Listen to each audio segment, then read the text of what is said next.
Inside the Deck is brought to you by CoolStuffInc.com, sellers of Magic the Gathering and many other card and board games.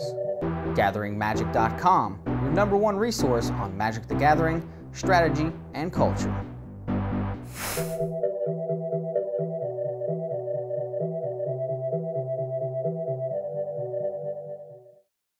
I'm Ari Lax, and I'm playing Jund Aggro at Pro Tour Gatecrash.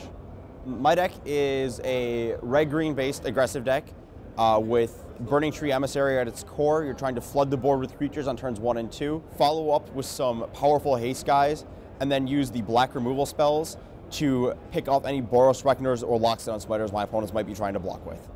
A couple people from my team were really looking at pushing red-green aggressive decks and wanted to be pretty aggressive at this Pro Tour, specifically myself and Emmanuel Sludor. And a couple days before the Pro Tour, I posted looking at the Jund Aggro deck from the Star Cities that I wanted to be playing something like that.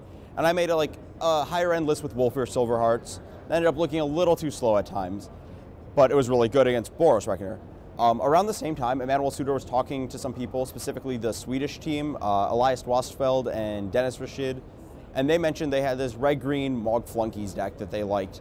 And he tested it some, and he found that it was really fast, really good, but it was kind of soft to Boros Reckoner. So we just took the Mogg Flunkies aggro shell, added in the resilient Jund Aristocrat Dreadbore shell, and it became a real deck. On turn 1, I've got Experiment 1, which is our best 1-drop, and Rakdos Cackler, which is still a pretty fine 1-drop. It's absurd to me that that card exists after some of the stuff they said in the past about 2/2s that can't block for 1. Our 2-drops are Burning-Tree Emissary, and then cards that can be cast off of it. So we have Mogg Flunkies, which is still solid in our almost all creatures haste creature deck, and Flinthoof Boar. And then on 3, we have Dreg Manglers to supplement the boards as a haste creature to enable Flunkies.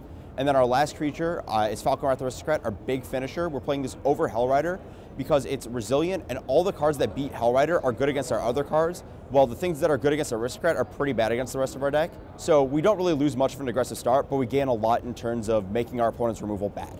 Experiment 1 is about as close to a Wild Nicottle as I could ever expect to get in Standard. The 1-drops are all, not great to cast on any time but turn 1, but he's been pretty solid so far as a 1-drop.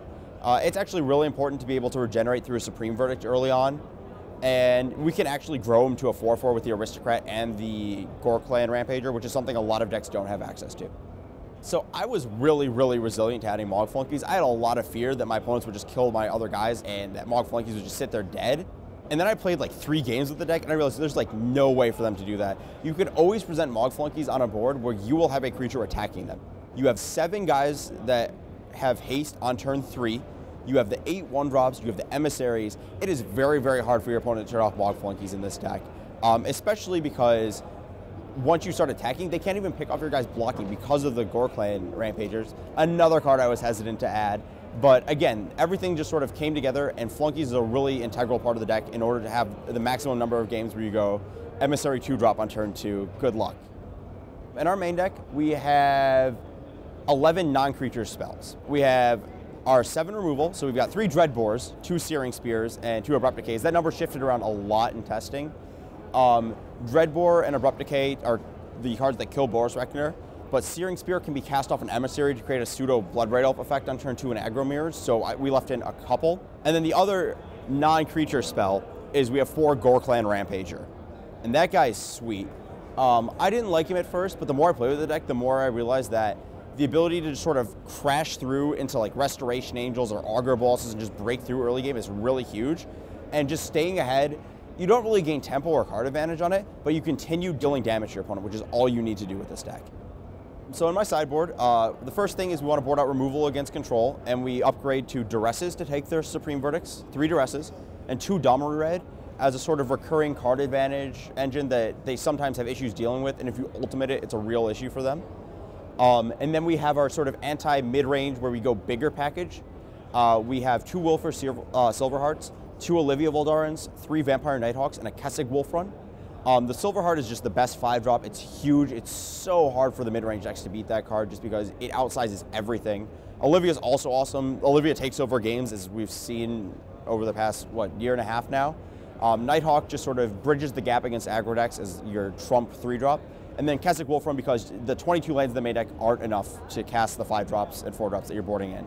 And then the last cards in our sideboard are a Abrupt Decay and a Searing Spear, because sometimes you want to switch around the removal suite against various decks. But that's our sideboard. It's relatively straightforward. That's about it. Our deck's best matchup is probably some of like the blue-white red flash decks. The games always feel close, but at the end of the day, you look at the numbers on a score pad and you're like, yeah, I just easily won all of those games. I don't know what was going on there. Your threats are all really difficult for them to deal with. You can beat a Reckoner, and their deck in general doesn't really do a whole lot, while your deck is, well, doing a whole lot. And you're very proactively threatening them with cards that they aren't necessarily prepared to beat. Honestly, the only change I'd even consider making to this deck at this point is finding room for a third Olivia Voldaren in the sideboard. You just really want to draw that card a lot of the time, and it's really awesome. But besides that, the main deck felt perfect. We considered Rancor, but in the end we cut it, and you can experiment with that, but I felt it was fine as is. If you're the kind of player that wants to play this deck, if you want your opponents to feel bad for having kept a hand that they were questionable on, for example, if your opponent's hand is maybe, you know, oh, my last opponent actually kept a hand where he just said, oh, I've got 3 M10 duels, and I've got like a Barter in Blood, and I'll probably stabilize and I'll be okay. I've got a Thragtusk too, and he was just dead. Like, he actually did not cast a spell before conceding that game. If you want your opponent to feel bad about the hands they've kept, this is what you want to be playing.